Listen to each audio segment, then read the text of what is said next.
Imagine que um auditor do setor público é um detetive. Só que antes de sair procurando pistas com uma lupa, ele precisa de um mapa do tesouro. Hoje, a gente vai analisar exatamente isso, o mapa. Temos em mãos um material bem detalhado sobre o planejamento de uma auditoria de regularidade e a nossa missão aqui é entender como esse mapa é desenhado. Exato. E o ponto de partida, que eu acho que já é a primeira grande quebra de mito, é que o objetivo do planejamento não é sair assim com a arma na mão para encontrar fraudes. Isso não é o objetivo inicial. Não de imediato. Isso pode até acontecer lá na frente, mas a meta aqui é outra.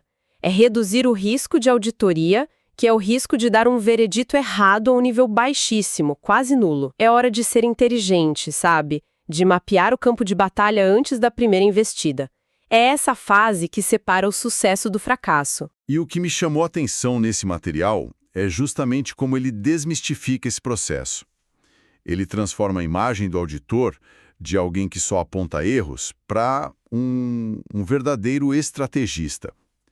Então, vamos mergulhar nisso para entender como um auditor decide o que vai ser auditado, por quê e, o mais importante, como ele foca o tempo e os recursos que são limitados para ser eficiente e não só um caçador de agulhas num palheiro. Essa metáfora é perfeita, porque um bom planejamento garante que o auditor saiba exatamente em qual palheiro a agulha tem mais chance de estar. Ele não sai procurando às cegas, gastando energia onde o retorno é baixo. A inteligência do processo não está toda concentrada aqui, no início. Então, vamos começar pelo começo. Antes mesmo de traçar o mapa, o detetive precisa fazer um reconhecimento da área, né? O texto chama isso de levantamento. Soa como uma fase de reconhecimento de qualquer operação tática. É exatamente isso. O levantamento é a fase de coleta de inteligência. O auditor vai reunir e analisar uma gama enorme de informações para entender a natureza da entidade ou do programa que ele vai auditar. Ele vai ler as leis, os decretos que regem aquela área, vai analisar relatórios de auditorias antigas para ver o histórico de problemas. E um ponto crucial, ele vai entrevistar os gestores para entender como os processos realmente funcionam no dia a dia. O material também menciona algo que eu achei fascinante. Até notícias da mídia são usadas. Então, se um jornal local publica há meses reportagens sobre uma obra que não sai do lugar ou sobre denúncias de uma licitação suspeita, isso não é só fofoca para o auditor, é uma fonte primária de informação. É uma fonte valiosíssima. Uma notícia sobre uma obra parada, uma denúncia de superfaturamento, um relatório de uma CPI, tudo isso são bandeiras vermelhas que o auditor coleta. O levantamento consolida essa colcha de retalhos de informações. O objetivo é responder perguntas como: qual é a missão dessa entidade? Onde ela gasta mais dinheiro? Quais são as áreas que, historicamente ou pela sua própria natureza, parecem mais frágeis, mais suscetíveis a erros? Isso me faz pensar que o desafio aí é separar o sinal do ruído. Com tanta informação, como é que o auditor não se afoga em dados que não são relevantes? Essa é a arte do processo. Ele está procurando por padrões, por áreas de maior complexidade, onde os controles parecem mais frouxos. Ao final do levantamento, ele não tem respostas definitivas, mas ele tem um mapa de calor. Ele já tem uma boa noção de onde os maiores riscos se concentram e do que é realmente importante ali dentro. Sem essa fase, o auditor estaria navegando sem bússola, totalmente à deriva. Certo, então o auditor tem esse mapa de calor, essa montanha de informações do reconhecimento, mas ele não pode investigar tudo. Ele precisa de filtros para focar a energia dele. E o material aponta 2 filtros cruciais: materialidade e risco. Vamos começar pela materialidade. Como isso funciona na prática? Pensa na materialidade como o limite de tolerância do auditor para erros. A definição técnica é a magnitude de uma falha que, sozinha ou em conjunto, poderia influenciar as decisões de quem lê o relatório, como o parlamento ou a sociedade. E o ponto mais importante, especialmente no setor público, é que essa régua ela não é apenas financeira. Aqui está o ponto que eu achei mais contraintuitivo. A nossa tendência é pensar em materialidade como um valor, Um desvio de 10 milhões de reais é, obviamente, material. Mas o texto argumenta que um desvio de 50 reais pode ser igualmente ou até mais material. Como isso é possível? É a diferença entre a materialidade quantitativa e a qualitativa. A quantitativa é exatamente o seu exemplo. Um sobrepreço de 5 milhões numa obra. O valor por si só grita importante. Já a qualitativa se refere à natureza do ato. O texto traz 2 exemplos brilhantes. Imagina um ato de fraude comprovado com intenção com dolo de apenas 50 reais. O valor é baixo. Irrisório. Mas a natureza do ato, a quebra de confiança, a desonestidade torna essa ocorrência extremamente material. Porque se alguém está disposto a fraudar por 50 reais, isso diz algo muito grave sobre a cultura e os controles daquele lugar. Exatamente. O outro exemplo é uma contratação que viola diretamente um princípio da Constituição Federal. O valor do contrato pode ser baixo, mas a gravidade da afronta à norma mais importante do país, a regra do jogo fundamental, torna o ato material do ponto de vista qualitativo. Entendi. Então, não é só sobre o tamanho do prejuízo, mas sobre a gravidade da regra que foi quebrada. Faz todo sentido. A gravidade da regra quebrada pode pesar tanto quanto milhões de reais. Isso me leva a crer que, para decidir onde focar, o auditor precisa de um sistema que pese essas duas coisas, valor e gravidade. É essa a função da tal equação do risco que o texto menciona. É exatamente essa função. Com o filtro da materialidade, o auditor sabe o que é grande o suficiente para se preocupar. Agora, a análise de risco vai dizer onde esses problemas grandes o suficiente têm mais chance de acontecer. O risco de auditoria, no geral, é o risco de o auditor emitir uma opinião errada. Como dizer que as contas estão em ordem quando, na verdade, existe uma distorção relevante. O objetivo de todo o planejamento é espremer esse risco até um nível mínimo. É uma ótima analogia. A primeira parte do motor é o que o auditor avalia, o chamado risco de distorção relevante, ou RDR. Basicamente, este é o risco do gestor errar, e ele tem 2 peças principais: risco inerente e risco de controle. Ok, vamos desmontar isso. Risco inerente. Pelo nome, parece algo que já vem de fábrica com a atividade, né? É como dizer que algumas atividades são naturalmente mais perigosas. Por exemplo, auditar a construção de uma usina nuclear tem um risco inerente maior do que auditar a compra de café para o escritório. Ciência. O risco inerente à suscetibilidade a erros de uma determinada área antes de se considerar qualquer controle. Construir uma usina nuclear envolve tecnologia complexa, contratos bilionários, muitos fornecedores, cálculos de engenharia subjetivos.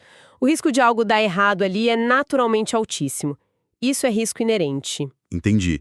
Então, se o risco inerente é o perigo natural da atividade, a próxima pergunta lógica do auditor seria: ok, e quão boas são as cercas de segurança que o gestor colocou em volta dessa área perigosa? Seria isso o risco de controle? Precisamente. Você construiu a lógica perfeitamente. O risco de controle é o risco de a cerca de segurança do gestor, seus controles internos, falhar em prevenir ou detectar um erro a tempo. No nosso exemplo da licitação, imagina que a comissão responsável não tem segregação de funções. A mesma pessoa que cota os preços é a que autoriza o pagamento. Isso é um controle interno fraquíssimo. O risco dessa cerca falhar é enorme. Certo, então o risco inerente é da natureza da atividade e o de controle é da fragilidade dos mecanismos de proteção do gestor. Mas até agora a gente só falou dos riscos do lado do gestor. Onde o auditor entra nessa equação? O auditor entra com o terceiro e último componente, o risco de detecção. Este é o risco do próprio auditor. É a chance de os seus testes, os seus procedimentos não encontrarem uma distorção relevante que de fato existe. E aqui está a beleza do sistema. Este é o único risco que o auditor pode controlar diretamente. Ele não pode mudar a complexidade da obra, nem consertar o controle interno do gestor durante a auditoria, mas ele pode e deve ajustar a intensidade e a natureza do seu próprio trabalho. É aqui que o quebra-cabeça se junta. O material destaca uma regra de ouro que conecta esses 3 riscos e parece ser o coração de todo o planejamento estratégico. É a lógica central de tudo. O que é fascinante aqui é a relação inversa entre o risco que o auditor avalia no gestor e o volume de trabalho que ele mesmo vai executar. Funciona assim: se o risco de distorção relevante, que é a combinação do inerente e do de controle, for avaliado como alto, significa que a situação na entidade é perigosa. O objeto é complexo e os controles internos são fracos. O auditor não pode confiar neles. E para compensar essa desconfiança, ele precisa, por assim dizer, arregaçar as mangas e fazer mais trabalho pesado ele mesmo, certo? Exatamente. Para reduzir o seu próprio risco de detecção e manter o risco geral da auditoria baixo, ele precisa planejar mais testes e testes mais profundos, amostras maiores, procedimentos mais rigorosos, mais horas de trabalho. Pensa no impacto disso. Sem essa regra, a auditoria seria ou um teatro de segurança, onde auditores perdem tempo em lugares de baixo risco, ou uma roleta russa, onde eles não investigam o suficiente, onde o perigo é real. Essa relação inversa não é só uma técnica, é o que dá legitimidade e inteligência a todo o processo. Então, para colocar de forma bem direta, se o lugar que está sendo auditado parece uma bagunça com controles fracos, o auditor tem que cavar muito mais fundo por conta própria. Mas se o lugar é uma máquina bem azeitada com controles internos fortes, o auditor pode usar isso de forma inteligente, confiar um pouco mais nesses controles e fazer um trabalho mais focado e menos exaustivo. Os controles funcionam, ele não precisa refazer o trabalho. Em um ambiente de alto risco, ele ignora os controles e vai direto aos dados brutos, fazendo o que a gente chama de testes substantivos, que são mais caros e demorados. É esse ajuste fino que garante que o esforço de auditoria seja proporcional ao risco encontrado. Ok. Depois de todo esse exercício de estratégia, de pesar riscos e materialidade, o auditor tem um plano de ataque na cabeça. Agora, ele precisa colocar isso no papel. E o material faz uma distinção muito clara, que parece ser fonte de muita confusão, entre a estratégia global e o plano de auditoria. É uma distinção fundamental, não só na teoria para concursos, mas principalmente na prática para a gestão da equipe de auditoria. A estratégia global de auditoria é o documento macro, é o quê? Ela define o escopo geral, a abrangência. Por exemplo, vamos auditar os contratos de tecnologia da informação da Secretaria de Saúde assinados no exercício de 2024. Ela estabelece o escopo, a época geral e a direção do trabalho. É o documento que dá um norte estratégico. E o plano de auditoria, então, seria o detalhamento desse norte. Exatamente. O plano de auditoria é um micro, é o como. Com base na estratégia, ele detalha o passo a passo da execução para a equipe de campo. Ele vai definir a natureza, a época e a extensão dos procedimentos. Usando o mesmo exemplo, analisar uma amostra de 50 contratos de TI, verificar se os preços estão compatíveis com o mercado, comparando com 3 cotações, recalcular 20% das notas fiscais. É o roteiro de campo. Gosto da analogia que o material sugere. A estratégia diz: nossa missão é ir para o Rio de Janeiro em dezembro. O plano diz: ok, para isso vamos de carro, pela Dutra, vamos parar para almoçar em Queluz e nos hospedar no Hotel Copacabana Palace. É a analogia perfeita. E para organizar tudo isso de forma prática, o texto cita uma ferramenta chamada Matriz de Planejamento. Ela é a consolidação visual de tudo. É como a partitura única para toda a orquestra da auditoria, ligando cada pergunta ao critério legal, às evidências necessárias e ao procedimento exato que vai ser usado. Garante que todos estejam na mesma página. Como em qualquer campo técnico, existem as armadilhas clássicas, né? Os erros que todo mundo comete no início. O material aponta algumas dessas pegadinhas. A primeira é sobre a rigidez do plano. A gente tende a pensar que um plano, uma vez feito, é sagrado. E esse é um erro perigoso. O planejamento não é escrito em pedra. A norma é muito clara. É um processo contínuo e iterativo. Se durante a execução dos testes o auditor encontra um indício inesperado de um problema maior, a famosa ponta do iceberg, ele não só pode, como deve reavaliar e alterar o plano. Ele pode precisar aumentar a amostra, mudar o tipo de teste. É mais como um GPS que recalcula a rota se encontra um trânsito inesperado do que um trilho de trem fixo. A realidade do campo sempre se impõe. Outra confusão comum é inverter os papéis da estratégia e do plano. É fácil pensar que a estratégia, por ter um nome mais imponente, é o documento mais detalhado. Sim, a armadilha é pensar que o plano é macro. É justamente o oposto. Estratégia é o quê? O macro. O plano é o como, o detalhado, o micro. O plano de auditoria é sempre, por definição, mais detalhado que a estratégia global. Mas a pegadinha mais perigosa parece ser a que distorce aquela regra de ouro que a gente discutiu. O texto cita um exemplo clássico de questão capciosa.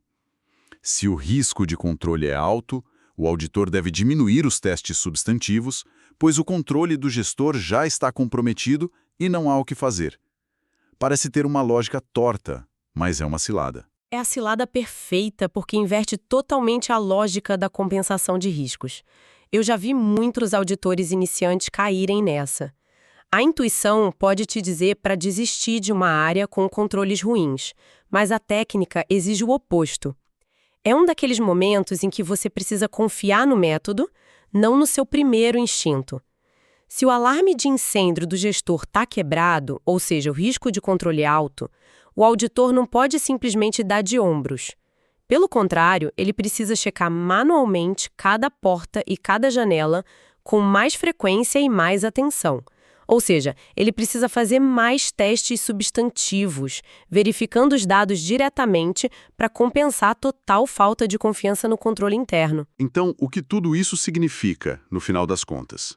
Fica claro que o planejamento de uma auditoria de regularidade é muito menos sobre ser um caçador de crimes com uma lupa e muito mais sobre ser um estrategista de risco. É sobre usar a inteligência para focar a energia e os recursos que são sempre limitados, onde eles são mais necessários e podem gerar mais valor. É isso. É um processo que transforma o auditor de um mero fiscalizador em um estrategista. Ele não testa por testar. Ele primeiro entende o ambiente, avalia os riscos do gestor, o inerente e o de controle, para só então calibrar o seu próprio volume de trabalho, ou seja, definir o seu risco de detecção aceitável. E todo esse processo é guiado pelo filtro da materialidade, garantindo que o foco esteja sempre no que realmente importa para a gestão pública e para a sociedade. Isso levanta uma questão importante para a gente refletir. Se um planejamento bem-sucedido depende tanto da avaliação honesta dos controles internos e dos riscos de uma organização, talvez a qualidade final de uma auditoria e a quantidade de problemas que ela encontra diga tanto sobre a competência do auditor quanto sobre a saúde e a maturidade da própria entidade que está sendo auditada. Um relatório cheio de achados pode não significar apenas um auditor brilhante, mas também, e talvez principalmente, uma gestão com defesas muito frágeis.